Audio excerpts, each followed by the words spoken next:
O senador Jorginho Melo surpreendeu os colegas durante sessão da CPI da pandemia, também conhecida como CPI do Circo, CPI da Cortina de Fumaça e Tribunal de Renan Calheiros, ao comparar as atitudes do comando da CPI às acusações feitas por eles ao presidente Jair Bolsonaro.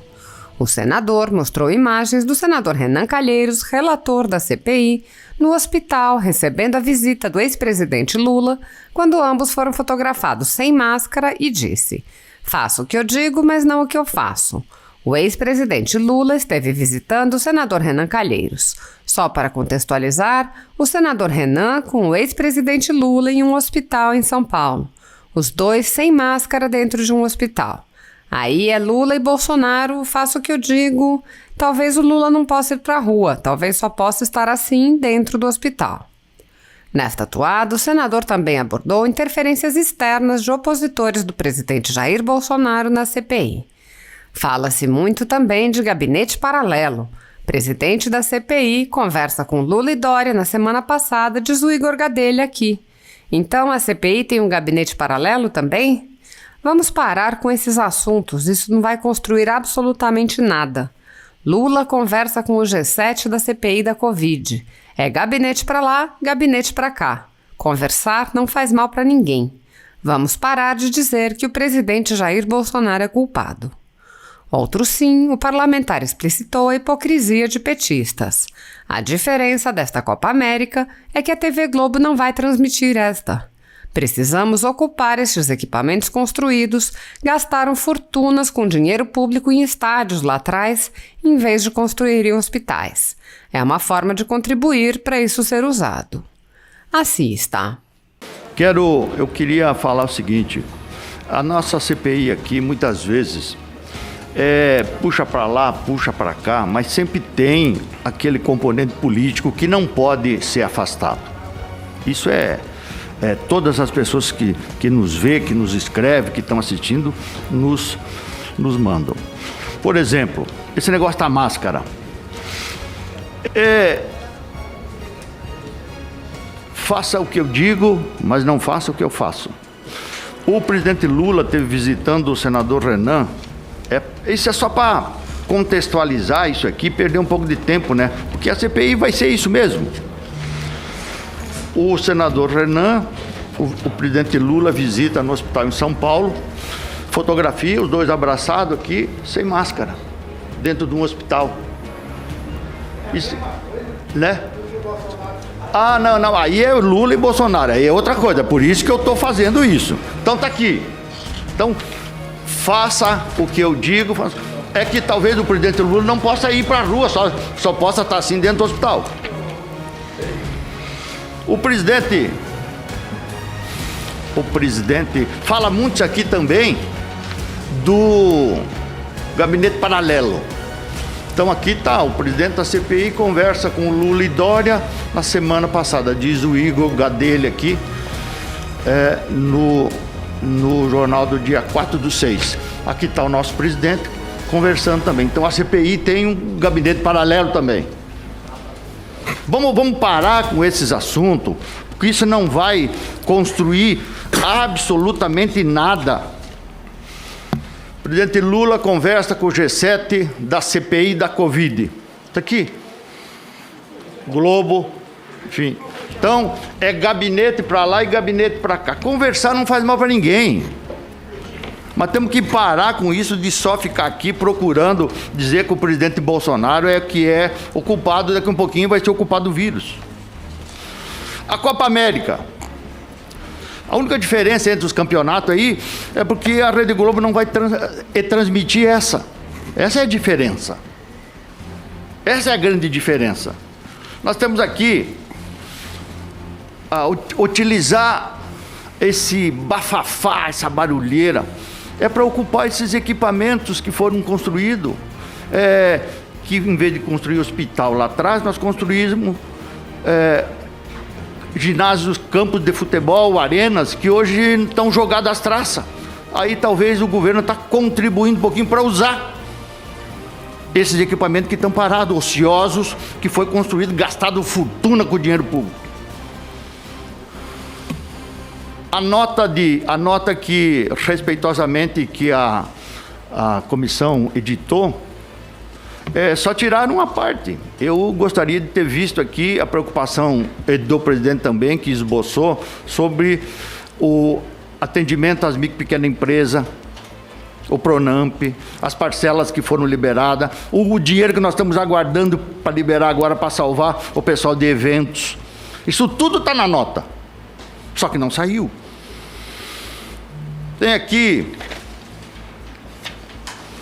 eu tenho aqui então, senhor ministro, aquela moça que não foi contratada, a Luana Araújo, ela fez um elogio grande para o senhor aqui. Foi forçado uma barra danada para ela falar mal do senhor, mas ela não falou. O único detalhe é o seguinte, que ela passou em todos os testes e não passou no teste político, que isso é a coisa mais normal e todos nós sabemos disso.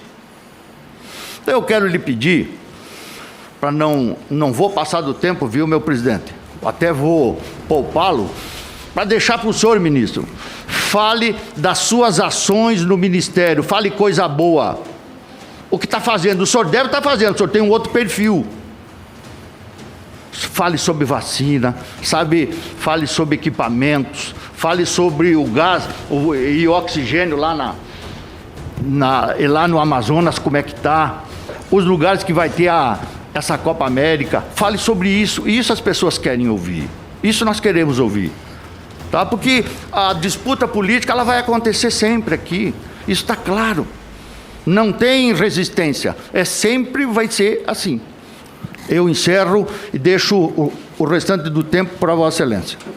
Obrigado, senador Jorginho. Eu já estou aqui desde cedo, né? Já pude externar o que eu tenho feito à frente do Ministério da Saúde. A prioridade número 1 é acelerar a campanha de vacinação. Nós temos trabalhado agora para iniciar um amplo programa de testagem da população brasileira em associação a estados e municípios. Hoje nós dispomos dos testes rápidos.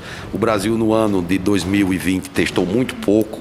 Nós precisamos ampliar nossa capacidade de testagem.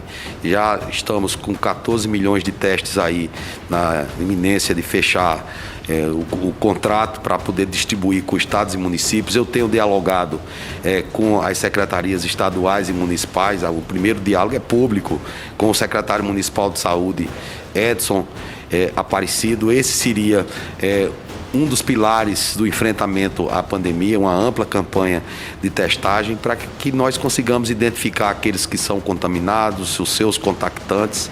Essa campanha ela tem 3 pilares. Um pilar é de testar os indivíduos sintomáticos. Isso acontece na atenção primária. A meta é testar até 1.800.000 brasileiros por mês na atenção primária. Os outros testagem de indivíduos assintomáticos ou pré-sintomáticos, e aí selecionaríamos ambientes de grande circulação de pessoas, como por exemplo rodoviárias, estações de metrô, também os aeroportos, testar em parceria com a iniciativa privada, as indústrias, os estabelecimentos comerciais. Essa ação já tem sido discutida. Eu tratei com o presidente da Fiesp, o Dr. Paulo Scaff, também com líderes da saúde suplementar, para que seja ampliado essa capacidade de testagem. O outro pilar é baseado na questão do estudo de soroprevalência, é um estudo que já está sendo realizado, chamado Precov. O Ministério da Saúde faz em parceria com a Fundação Oswaldo Cruz. O incentivo ao uso das medidas não farmacológicas, e para isso é fundamental a adesão da população brasileira. Fora isso, ações para dar suporte a estados e municípios que são na ponta quem executam as políticas públicas. Os senhores sabem das dificuldades orçamentárias que vivemos. No ano passado, tivemos um orçamento que suplantou 170 bilhões de reais. Esse ano, o orçamento do Ministério é em torno de 143, 144 bilhões, ou seja, houve uma queda, mas o ministro da Economia, Paulo Guedes, tem trabalhado em estreita parceria comigo, e através de créditos extraordinários, nós pretendemos recompor esse orçamento para que não falte recursos para a Covid-19. Eu sei que tem todos os senhores senadores aqui dessa comissão, parceiros importantes, para que nós tenhamos as condições condições de enfrentar essa pandemia com eficiência, né? Então são diversas ações que nós temos que fazer. Eu chamei a atenção acerca do papel da saúde suplementar já no primeiro momento, porque sabemos que a saúde suplementar ela cuida de 47, 48 milhões de brasileiros e tem uma receita de contraprestação superior a 240 bi por ano, né? Ou seja, é um orçamento maior do que o do Ministério da Saúde e nós entendemos que temos que ter uma política mais organizada para o setor. É por isso que, conforme a Lei da Saúde Suplementar, se convocou o Consul para que tenhamos uma política de enfrentamento à pandemia coordenada no âmbito da saúde suplementar e, entre outras coisas, discutir, por exemplo, a incorporação de vacinas na saúde suplementar, o que não tem nada a ver com privatização do sistema público de saúde, como quiseram andar dizendo por aí. Ou seja, uma visão maior do nosso sistema de saúde para que, quando conseguirmos vencer essa pandemia, tiremos como lição o que nós já sabemos, que nós precisamos fortalecer o sistema único de saúde do Brasil. Isso é um ponto fundamental e isso talvez precise de ajustes para que consigamos sair, sim, mais forte dessa situação, senador Jorginho. Só mais uma pergunta, ministro.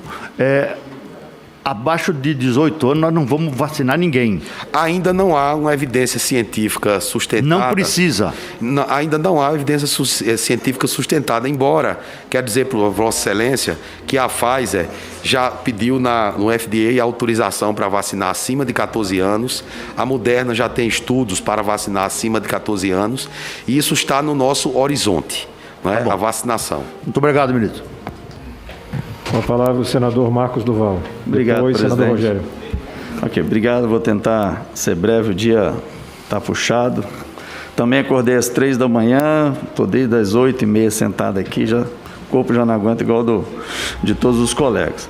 Bom, eu fiz algumas anotações aqui durante essa oitiva e só queria confirmar. Então foram 600 milhões de doses já adquiridas pelo governo federal, correto, ministro? 662 milhões, 512 mil, 770. Fantástico.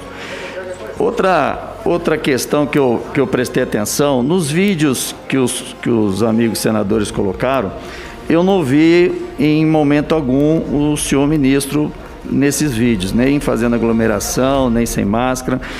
Eu acho que a gente precisa dar um entendimento na questão hierárquica da figura política do presidente e do ministro técnico que está à frente ao ministério e tem a sua missão, que está sendo muito bem cumprida. Eu falo isso porque a gente tem uma responsabilidade muito grande, porque o Brasil todo está assistindo, acompanhando essa CPI, e infelizmente as pessoas que perdem a esperança, não vê mais um horizonte, ela está cometendo. Nós temos uma responsabilidade enorme aqui de trazer a apaziguar a tranquilidade e a esperança dos brasileiros que estão vivos. Nós não podemos tirar essa esperança dos brasileiros que estão vivos. E o senhor, ministro, tem feito um excelente trabalho, que não é qualquer um que sentaria na cadeira que o senhor está. Eu tenho certeza que muitos negaram o convite e o senhor poderia estar numa posição mais confortável como presidente da Sociedade de Cardiologistas. Estou falando onde o senhor vai colocar os jogos dessa Copa América, que nós precisamos ter pelo menos usinas produzindo oxigênio. O senhor falou em bolha, o protocolo é bolha, eu vou passar o protocolo para Vossa Excelência. Com a palavra o senador Jorginho Melo. Muito bem, senador Alessandro. Vossa Excelência não cuidou bem do tempo, né? Como tem feito nos últimos dias. Vou fiscalizar o de Vossa Excelência. Só o meu, né? Porque dos outros, não, né? Cumprimentar a Vossa Excelência que preside esse trabalho, cumprimentar o senador Renan, o nosso ministro Marcelo Quiroga. Dizer que o senhor está ficando cada vez mais afiado. Quero lhe cumprimentar pela forma serena que está participando hoje aqui, tranquila, só teve uma exaltação ali de manhã, mas daí um recreiozinho já resolveu, né? Quero quero, aproveitando nessa batida do senador Eduardo Braga, eu queria que Vossa Excelência nos explicasse bem didaticamente, bem rapidamente, porque eu quero aproveitar o tempo, sobre vacina. Como é que está o calendário de vacina? E depois solicitar a Vossa Excelência para nos encaminhar para cada senador um calendário das vacinas compradas, de que laboratório, quando é que vão chegar, para que a gente tenha segurança, porque um fala uma coisa, outro fala outra. Por exemplo, o senhor disse aqui, o senhor deu uma entrevista aqui, anunciou que sexta-feira antecipação da compra de 3 milhões de vacinas da Janssen, dose única. Essa é uma ótima vacina. A expectativa do imunizante chegasse só em outubro. Eu pergunto, o senhor atualizasse para nós esses dados de todos os laboratórios de forma bem didática, para que a gente não perca muito tempo sobre isso, porque isso, as pessoas que estão nos vendo, isso é muito importante. É muito importante saber, tem gente aguardando ansiosamente quando é que vai ser a sua data de vacinação. Então, eu faço esse início de conversa com Vossa Excelência. Então, o calendário, como o senador Eduardo Braga falou, está disponível no site do Ministério.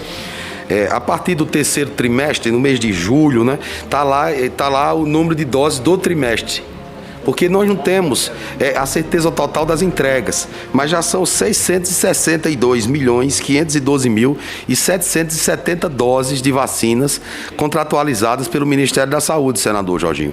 É por isso que eu digo que serão vacinados os brasileiros acima de 18 anos até o mês de dezembro. Eu falei em relação à vacina da Janssen, da antecipação de 3 milhões de doses, essas vacinas estavam previstas para o último trimestre do ano, mas nós conseguimos antecipar e essa chegada está dependendo só de uma autorização do FDA, porque está vistoriando a planta onde essa vacina é produzida nos Estados Unidos. E uma vez isso sendo confirmado, nós vamos anunciar. Os Estados Unidos também anunciaram uma doação de vacinas. É possível que tenhamos também doses da Janssen em função dessa doação. Assim que tiver confirmado, nós colocamos. Nós temos primado por informar apropriadamente a sociedade brasileira acerca do calendário de vacinação.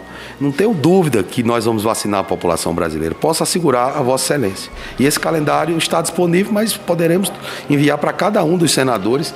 Eu vou falar aqui com o nosso secretário executivo, que é o Rodrigo Cruz, para que ele possa detalhar mês a mês o que existe de vacinas tratadas, a expectativa. Pfizer, 200 milhões de doses até o final do ano. Isso é um volume de doses muito expressivo. 38 milhões da Janssen. As vacinas do COVAX Facility, são mais de 44 milhões de doses das vacinas COVAX Facility.